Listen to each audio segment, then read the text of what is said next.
Állt a gép.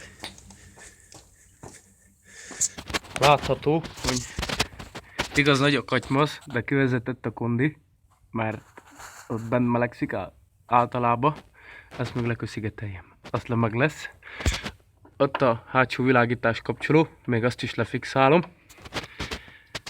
Új trafó van rajta. Hát neki új, meg nekem is. Szép hosszú gyertyakábel. Biztos elég, ha valami van.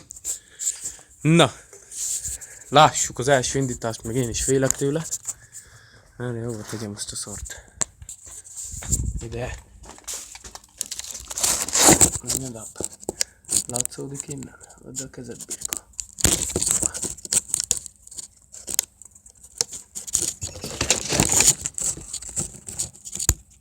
Megy. Veszi. Azt kiegyensúlyoz a telefonos anyád. Na. Benzin nem sok van benne, már leszívtuk a hóra. De annyi van még, hogy elindult talán. Nézzük, szia, volt játék. Oké. Szivató.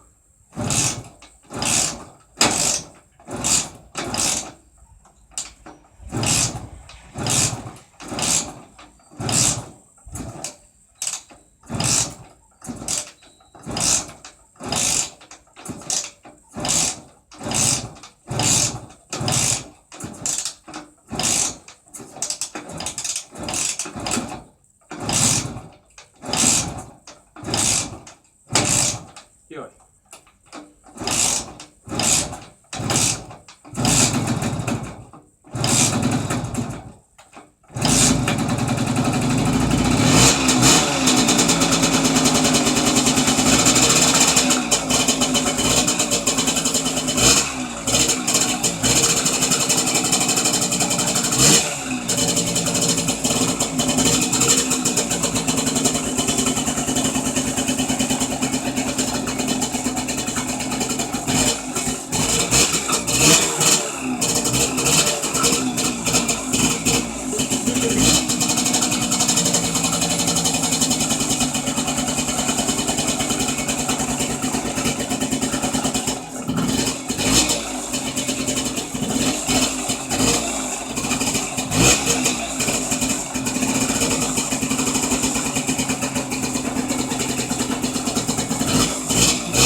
Lát. Jó, le. Jó, le. Nyisd ki.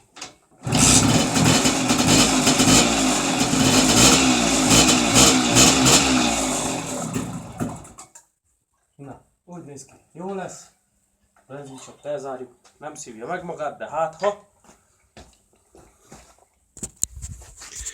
Ugye az elejére a magasító, amit ide szoktak tenni, az már nincs ott. Vagyis hát nem nincs ott, hanem az nem készült el. De a hátuljához elkészült, vannak ilyen kis pici sáros, majd megmosom. Ilyen pár centit magasít, dob rajta, picit orra akar így bukni, de ha húzod neki, akkor emeli az elejét. Csak most még bejáratós. Erő van benne. Minőségi alkatrészek. Szerintem sárvédő megemelve. Lassan mindent el is mondtam.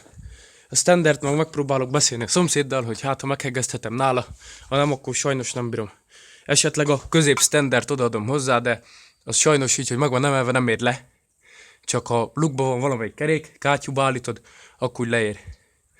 Szerintem ennyi. Remélem, ja, azt hozzátenném, hogy SR blokk van benne. Itt az üres jelző, csak nincs bekötve. Szerintem nincs több. Köszönöm szépen, hogy megnézted a videómat.